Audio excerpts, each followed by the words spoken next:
धम्मपद में अब तक हम 48 सूत्रों पर बात कर चुके हैं।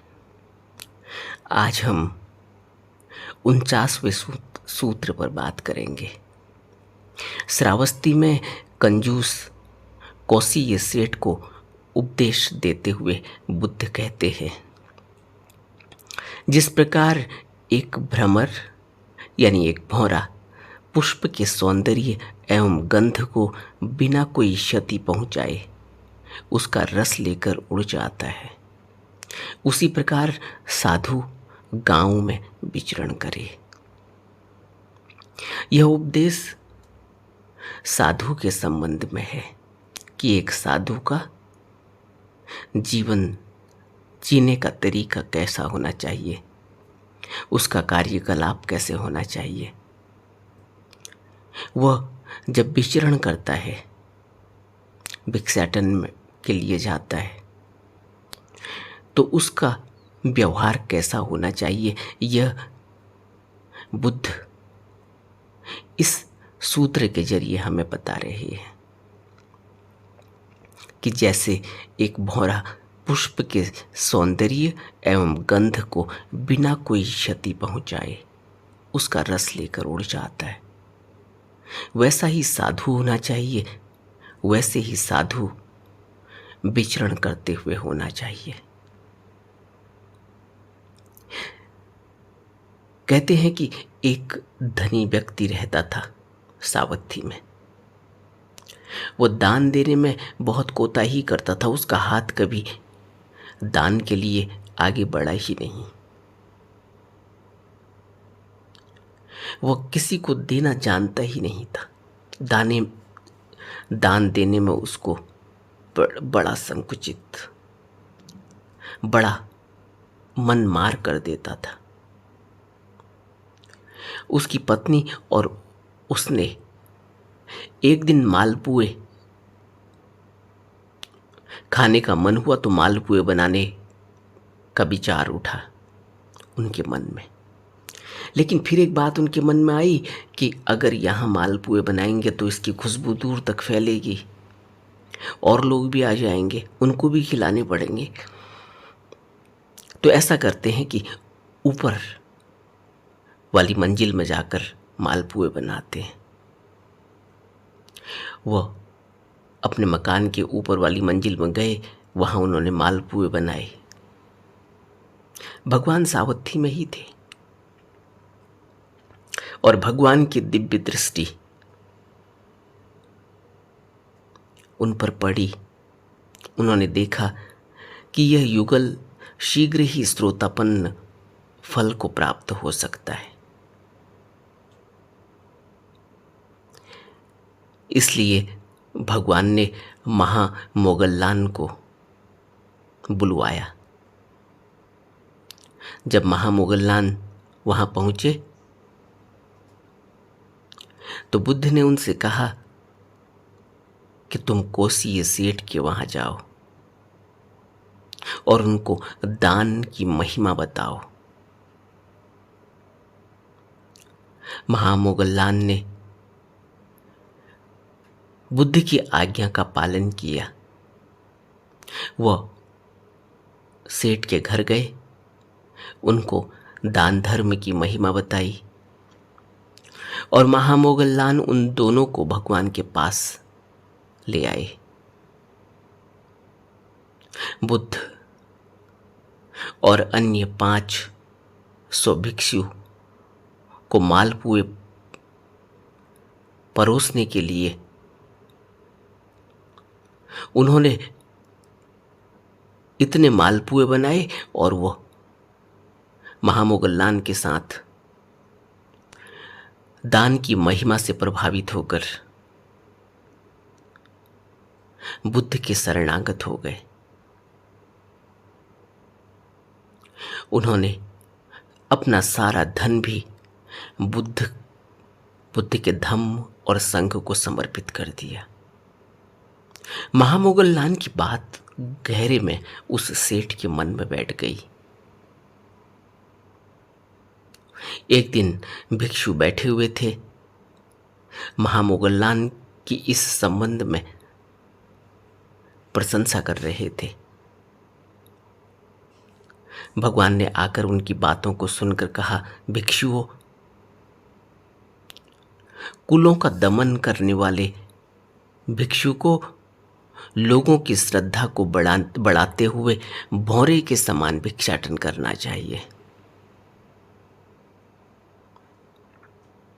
जैसा कि मेरे पुत्र महामोगल्लान ने किया, महामोगल्लान करता है। उन्होंने यानी बुद्ध ने भिक्षुओं को कहा कि जब भिक्षु भिक्षाटन को जाए तो बिना किसी भेदभाव के उपहार को ग्रहण करे। ऐसे ही जैसे एक भौरा फूल के रंग को देखकर या फूल की गंध को देखकर बिना किसी क्षति पहुंचाए रस को लेकर दूर उड़ जाता है, वैसे ही भिक्षु को गांव में विचरण करना चाहिए। तब बुद्ध ने यह गाथा कही थी, यथापि भमरो पुप्फ वर्ण गंधं अहेठयं पलेति रस मादाय एवं गामे मुनिचरे। एक मुनि को ऐसे ही विचरना चाहिए जो रस लेकर उड़ जाता है जैसे भौरा, बिना किसी पुष्प के गंध को या पुष्प के रंग को क्षति पहुंचाए हुए। ऐसे ही एक मुनि को विचरना चाहिए। यह गाथा बहुत ही महत्वपूर्ण है उन लोगों के लिए जो अपने जीवन को बदलना चाहते, आमूल रूप से बदलना चाहते, जो एक साधु की जिंदगी, जो एक साधु का नजरिया, जो एक साधु के जीवन जीने का तरीका होता है। क्योंकि जब तक हम बुद्ध के मार्ग पर चलने के लिए दृढ़ संकल्पित नहीं होंगे और अपने जीवन को एक साधु के जीवन की तरह न बना लें, हमारे आचार विचार व्यवहार कर्म सब एक साधु की तरह होना चाहिए। और साधु कैसा? बुद्ध कहते हैं कि मेरा पुत्र महामोगल्लान जिस तरह से जीवन जीता है, भिक्षाटन करने के लिए जाता है,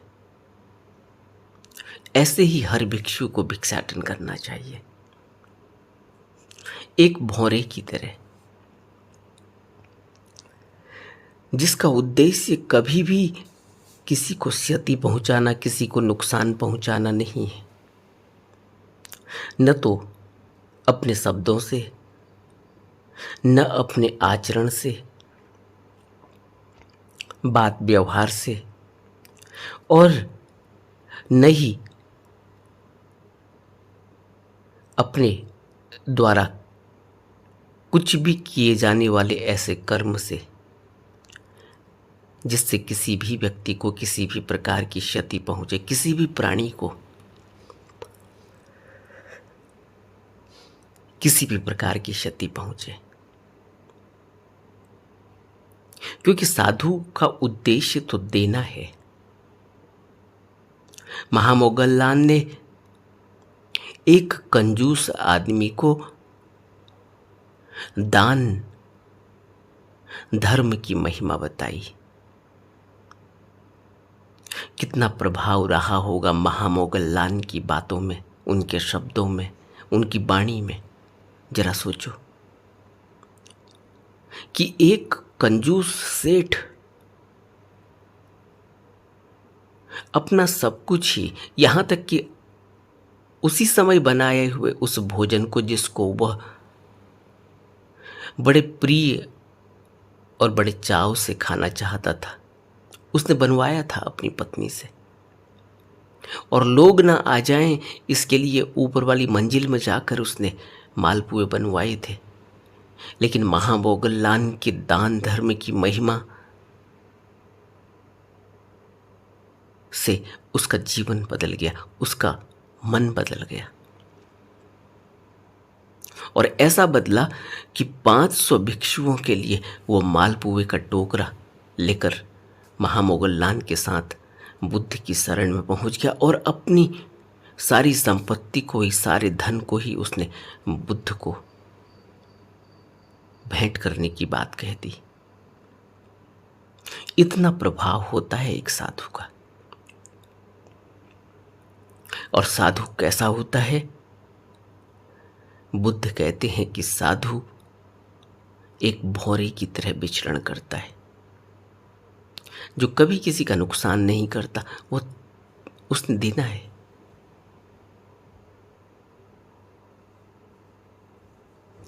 ऐसा ही हमारा जीवन भी होना चाहिए। अगर हम साधुता को पाना चाहते हैं,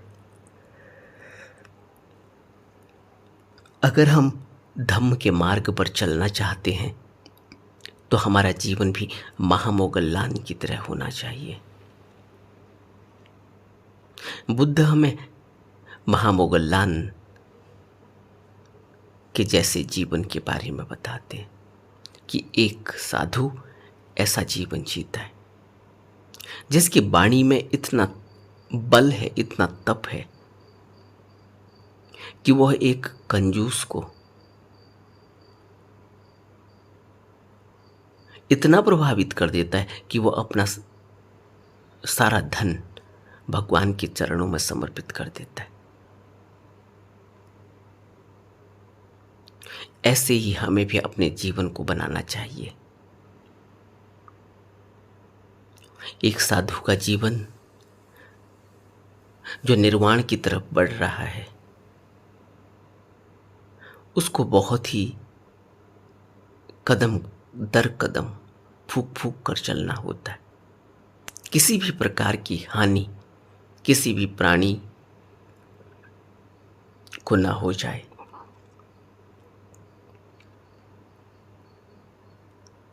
हमें भी बुद्ध के वचनों को अपने जीवन में उतारने की कोशिश करनी चाहिए। नमो बुद्धाय।